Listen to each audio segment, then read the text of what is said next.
ಮಂಗಳೂರಿನ ಮಿಲಾಗ್ರೆಸ್ ಕಾಲೇಜು ತನ್ನ ಪ್ರಗತಿಯ ಪಥದಲ್ಲಿ ಇನ್ನೊಂದು ಹೆಗ್ಗಳಿಕೆಯನ್ನ ತನ್ನದಾಗಿಸಿಕೊಂಡಿದೆ.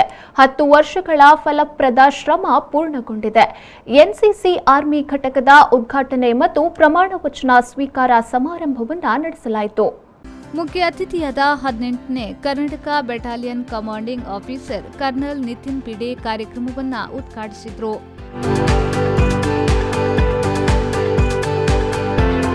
ಎನ್ಸಿಸಿ ಕೆಡೆಟ್ಗಳಿಗೆ ಪ್ರಮಾಣ ವಚನವನ್ನ ಬೋಧಿಸಿದ್ರು. ನಂತರ ಸಭೆಯನ್ನು ಉದ್ದೇಶಿಸಿ ಮಾತನಾಡುತ್ತಾ ಎನ್ಸಿಸಿ ಕೆಡೆಟ್ಗಳು ವ್ಯಕ್ತಿತ್ವ ವಿಕಸನ, ನಾಯಕತ್ವ, ಒಡನಾಡಿ ಮತ್ತು ಪರಿಪೂರ್ಣತೆಯಂತಹ ಅಂಶಗಳನ್ನು ಹೊಂದಿರಬೇಕು ಎಂದು ಹೇಳಿದ್ರು. ರಾಷ್ಟ್ರದಲ್ಲಿ ನಡೆಯುವ ಎಲ್ಲ ಸಕಾರಾತ್ಮಕ ಚಟುವಟಿಕೆಗಳಲ್ಲಿ ತಮ್ಮ ಪ್ರತಿಭೆಯನ್ನು ಬಹಿರಂಗಪಡಿಸಬೇಕು ಎಂದು ಅವರು ಕೆಡೆಟ್ಗಳಿಗೆ ಕರೆ ನೀಡಿದ್ರು. ಕಾರ್ಯಕ್ರಮದ ಅಧ್ಯಕ್ಷತೆಯನ್ನ ಮಿಲಾಗ್ರೆಸ್ ಶಿಕ್ಷಣ ಸಂಸ್ಥೆಗಳ ಸಂಚಾಲಕರಾದ ವಂದನೀಯ ಬೋನವೆಂಚರ್ ನಜರತ್ ಅವರು ವಹಿಸಿದ್ರು. ತಮ್ಮ ಸಂದೇಶದಲ್ಲಿ ಅವರು ಎನ್ಸಿಸಿ ಕೆಡೆಟ್ಗಳು ಪ್ರಮುಖವಾಗಿ ತಮ್ಮ ಸೇವೆಯನ್ನ ತಮಗಾಗಿ ಮತ್ತು ಇತರರಾಗಿ ಎಂಬ 2 ಅಂಶಗಳನ್ನು ಉಲ್ಲೇಖಿಸಿದ್ರು. ಕೆಡೆಟ್ಗಳು ಕಾಲೇಜಿನಲ್ಲಿ ಮತ್ತು ರಾಷ್ಟ್ರದ ಕಡೆಗೆ ಗುಣ, ಶಿಸ್ತು, ಜಾತ್ಯತೀತೆ, ಸಾಹಸ, ನಿಸ್ವಾರ್ಥ ಸೇವೆ ಮತ್ತು ಏಕತೆಯನ್ನ ನಿರ್ಮಿಸಬೇಕು ಎಂದು ಹೇಳಿದ್ರು.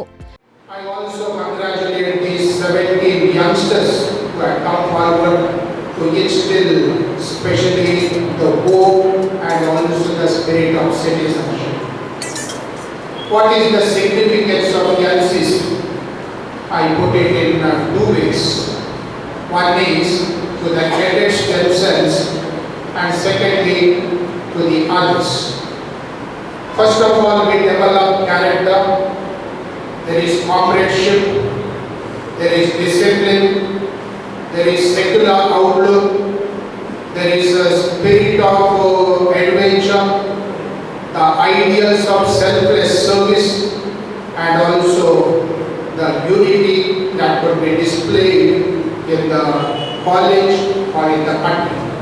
That is what helps these youngsters to shine forth and let this inauguration and also the service that is motivated in our college help these youngsters and many more. ಆಡಳಿತ ಮಂಡಳಿಯ ಸದಸ್ಯ ಶ್ರೀ ಅಲ್ವಿಂದ್ ರೊಸಾರಿಯೋ, ಮಿಲಾಗ್ರೆಸ್ ಚರ್ಚ್ ಪಾಲನಾ ಸಮಿತಿಯ ಉಪಾಧ್ಯಕ್ಷ ಬರ್ನಾರ್ಡ್ ಡಿಸೋಸಾ, ಆಡಳಿತ ಮಂಡಳಿಯ ಸದಸ್ಯ Gerald Pinto, NCC ಘಟಕದ ಹಿತೈಷಿ maxim ಮೊಂತೇರು, NCC ಘಟಕದ ಸಂಯೋಜಕರಾದ ಡೆನ್ಸೆಲ್ ಎಡ್ರೋಡ್ ಪಿಂಟೋ ಮತ್ತಿತರರು ವೇದಿಕೆಯಲ್ಲಿ ಉಪಸ್ಥಿತರಿದ್ದರು. ಕಾಲೇಜಿನ ಪ್ರಾಂಶುಪಾಲರಾದ ವಂದನೀಯ ಮೈಕಲ್ ಎಲ್ ಸಾಂತುಮಾಯರ್ ಅವರು ಸ್ವಾಗತಿಸಿದ್ರು. ಸಹಾಯಕ ಎನ್ಸಿಸಿ ಸಂಯೋಜಕಿ ಕುಮಾರಿ ಟ್ರೆಸ್ಸಿ ಪಿಂಟೋ ವಂದಿಸಿದ್ರು. ವಿದ್ಯಾರ್ಥಿ ಜೋಸ್ಟನ್ ಡಿಸೋಸಾ ಕಾರ್ಯಕ್ರಮವನ್ನು ನಿರೂಪಿಸಿದ್ರು. ಹೊಸದಾಗಿ ಆಯ್ಕೆಯಾದ 17 ಕೆಡೆಟ್ಗಳು ಮತ್ತು 180 ಇತರ ವಿದ್ಯಾರ್ಥಿಗಳು ಈ ವೇಳೆ ಹಾಜರಿದ್ದರು. ಬ್ಯೂರೋ ರಿಪೋರ್ಟ್, ವಿ4 ನ್ಯೂಸ್, ಮಂಗಳೂರು.